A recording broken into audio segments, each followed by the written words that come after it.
안녕하세요. 하루 필수 말씀 충전 하필 큐티 조종환입니다. 오늘 함께 나눌 하나님 말씀은 마가복음 2장 13절에서 28절까지 말씀입니다. 예수께서 다시 바닷가로 나가셨다. 무리가 모두 예수께로 나오니 그가 그들을 가르치셨다. 예수께서 길을 가시다가 알페오의 아들 레위가 세관에 앉아 있는 것을 보시고 말씀하셨다. 나를 따라오너라. 레위는 일어나서 예수를 따라갔다. 예수께서 그의 집에서 음식을 잡수시는데 많은 세리와 죄인들도 예수와 그의 제자들과 한자리에 있었다. 이런 사람들이 많이 있었는데 그들이 예수를 따라왔던 것이다. 예수님은 바닷가로 나가시고 무리는 예수님께로 나와서 가르침을 받습니다. 예수님은 레위를 부르세요. 레위는 세관에 앉아 있습니다.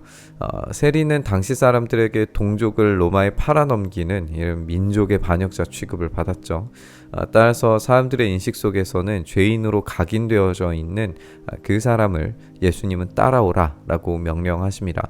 그리고 이어지는 장면에서 이 죄인들과 함께 식사하시는 예수님을 보게 됩니다. 오늘 이 식사라고 하는 내용이 굉장히 중요하게 등장을 하게 되는데요. 죄인들과 함께 식사하심으로써 예수님이 당하시게 될 평판의 하락을 생각해 볼 필요가 있는 것 같습니다. 예수님은 그들과 식사하시는 것을 부끄러워하지 않으셨고 오히려 적극적으로 그들과 함께 하십니다. 우리가 이전의 장면들에서 이 열병으로 앓고 있는 이 베드로의 장모와 또 나병 환자를 직접 손을 대고 고치시는 그 장면과 함께 연결해서 생각을 해본다면 부정이 예수님께 전염되는 게 아니라 오히려 예수님의 식탁에서 제공되는 기쁨과 잔치가 그들에게 전달되고 제공되고 있는 것을 우리가 보게 됩니다. 이런 역전의 현상이 다른 사람들의 눈에 봤을 때는 죄인들과 함께하는 또 다른 죄인으로 인식이 되는 거죠. 바리새파의 율법학자들이 예수가 죄인들과 세리들과 함께 음식을 잡수시는 것을 보고 예수의 제자들에게 말하였다. 저 사람은 세리들과 죄인들과 어울려서 음식을 먹습니까? 예수께서 그 말을 들으시고 그에게 말씀하셨다. 건강한 사람에게는 의사가 필요하지 않으나 병든 사람에게는 필요하다. 나는 의인을 부르러 온 것이 아니라 죄인을 부르러 왔다. 이전의 본문들에서 지적한 것처럼 이 바리새파 율법학자들은 죄의적 측면에서 예수님의 행동을 이해할 수 없었습니다. 그래서 예수님에 대한 반감이 점점 높아지고 있는 상황이었죠. 속으로만 생각하던 반감은 이제 제자들에게 표현이 되기 시작합니다. 세리들과 죄인들과 어울려서 음식을 먹는가 이렇게 질문을 직접 하게 되죠. 예수님은 의인을 부르러 온 것이 아니라 죄인을 부르러 왔다라고 말씀하십니다. 누가 죄인입니까? 바리새파 율법 학자들에 따르면 세리들과 죄인들이 죄인의 어떤 카테고리 안에 들어갈 겁니다. 하지만 마태복음을 참고해 본다면 예수님의 기준에서 죄인이 아닌 사람은 없습니다. 바리새인들은 스스로 죄인이라고 하는 카테고리에서 벗어났다라고 생각하면서 예수님을 거절하지만 여기서 그들은 치유될 가능성에서 완전히 이탈해버리게 되는 거죠. 하지만 죄인이라고 인정하는 자들은 치유의 가능성을 넘어서 기쁨의 식탁을 공유하고 있다는 것을 보게 됩니다.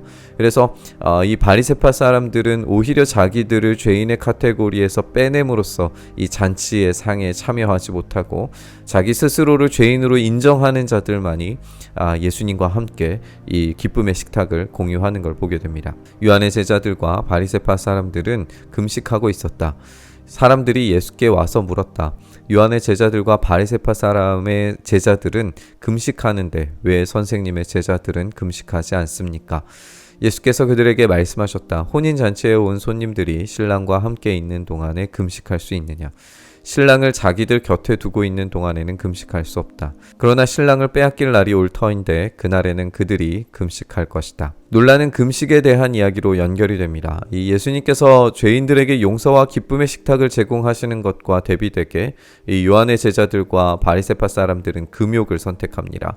금욕적인 행동은 경건과 거룩을 떠올리게 만들고 그러기 위해서 하는 행동으로 우리가 생각되기 때문에 자신들의 의로움과 대비되는 예수님과 제자들의 죄인됨을 강조하는 어떤 그런 대비를 보여주는 것 같습니다.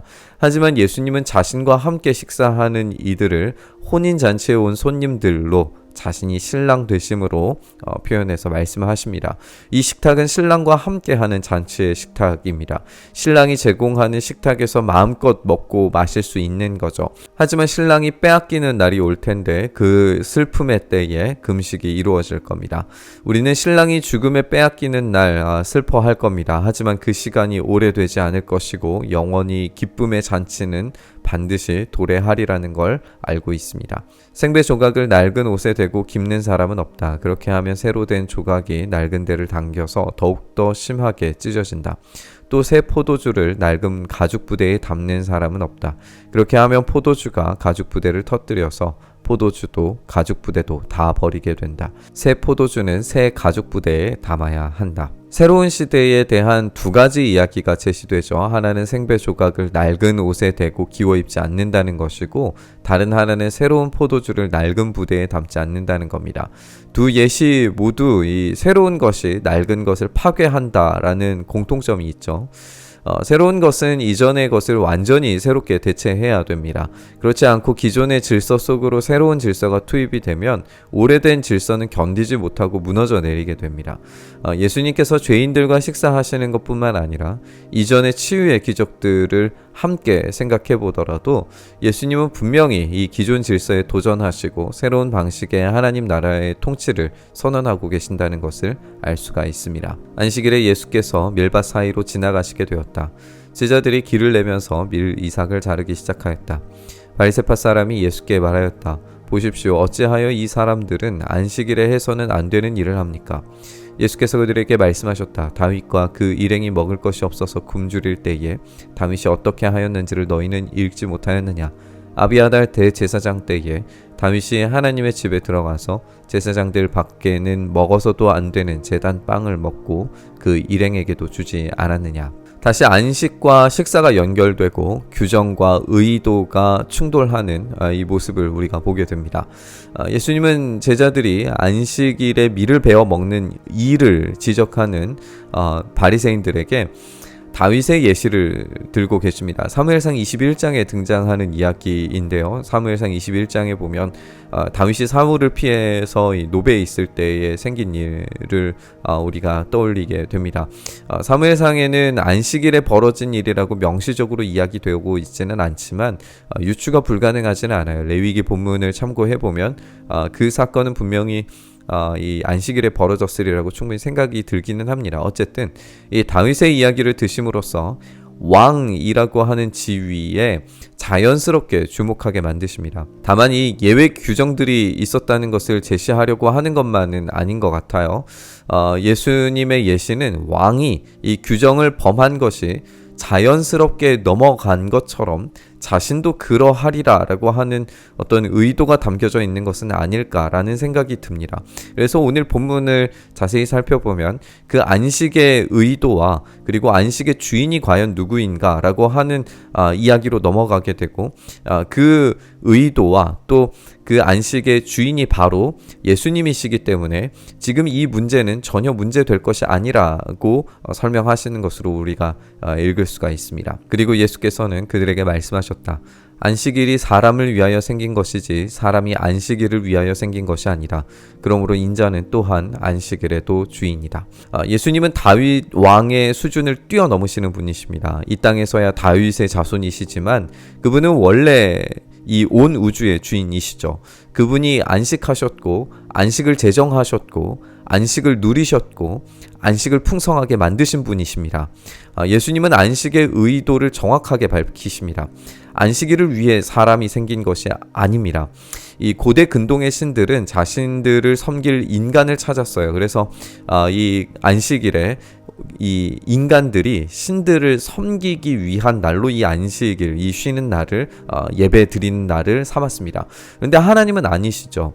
하나님은 스스로 충족하신 분이십니다. 따로 인간이 필요하신 분이 아니시란 말이죠. 그럼에도 불구하고 하나님은 자신의 형상에게 그 역할 주시기를 주저하지 않으셨어요. 이 명확한 차이 속에서 안식일의 의도 또한 달라집니다. 안식일은 신을 섬기는 날이 핵심이 아닙니다. 하나님이 쉬신 것처럼 하나님의 형상들인 사람들도 쉬어야 하기 때문에 하나님께서 이 안식을 허락하신 겁니다. 그분은 안식의 주인이시기 때문에 이 모든 세계를 정당하게 다스리시기 위해서 이 안식을 제공하셨다라고 하는 그 의미를 다시 한번 밝히시는 겁니다. 그래서 사람을 위하여서 안식이 생겼다라고 다시 한번 명확하게 말씀하시는 거죠. 이로써 우리는 예수님이 가져오시는 새로운 시대의 식탁을 보게 됩니다. 그것은 죄인이라고 스스로 인정하는 사람들이 초대되고 그곳에서 참된 기쁨과 회복과 안식을 경험합니다. 하지만 낡은 구시대의 식탁은 금식과 금욕으로 자기를 의롭게 만들려고 애쓰는 식탁입니다. 그렇게 애써 보지만 결과적으로는 잘못된 방식과 방향성으로 스스로 죄인됨을 인정하지 않게 만들므로써 이 영원하신 분의 형벌을 받아도 아무 말 할 수 없는 상태에 놓이게 됩니다. 그리고 그 기쁨의 식탁을 누리지 못하게 되는 거죠. 이 대비와 역설이 오늘 본문에 가득하게 우리가 발견하게 됩니다.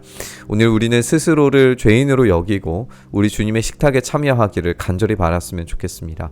우리를 사랑하셔서 기꺼이 우리에게 앉을 자리를 주시고 기쁨과 축제의 잔치에서 먹고 마실 수 있도록 하시는 주님의 이 잔치 자리를 우리가 생각했으면 좋겠습니다. 그 자리로 나아가서 우리가 죄인임을 인정하고 그분께서 제공해 주시는 참된 안식과 그분께서 제공해 주시는 참된 양식과 음료를 누림으로써 참된 만족을 누리기를 소망하면서 우리 묵상의 자리로 나아가시죠. 주님, 그렇게 우리에게 제공해 주시는 놀라운 은혜의 식탁을 우리가 공급받길 원합니다. 주님, 우리에게 주시는 그 놀라운 양식, 주님의 살과 피로 이루어진 주님과 함께 연합하는 그 식탁이 우리 앞에 놓여져 있사오니 주여, 우리는 죄인이어서 우리는 이 식탁에 감히 참여하지 못할 자들이지만 주님께서 초대하신 그 자리에 우리가 기쁨과 감사로 나아가 마침내 그 식탁을 누리며 그곳에서부터 다시 한번 우리가 주님의 형상답게 살아갈 수 있는 힘과 능력과 용기를 제공받도록 주여 은혜 더하여 주시옵소서. 오늘 하루가 그 주님께서 제공해 주신 것들로 말미암아 살아가는 힘 있는 하루 되게 하시고 그 안에서 참된 평화와 은혜를 누리게 하여 주시옵소서. 그를 우리 가운데 제공해 주심을 참 감사드리며 우리 주님 예수님 이름으로 기도드리옵나이다. 아멘.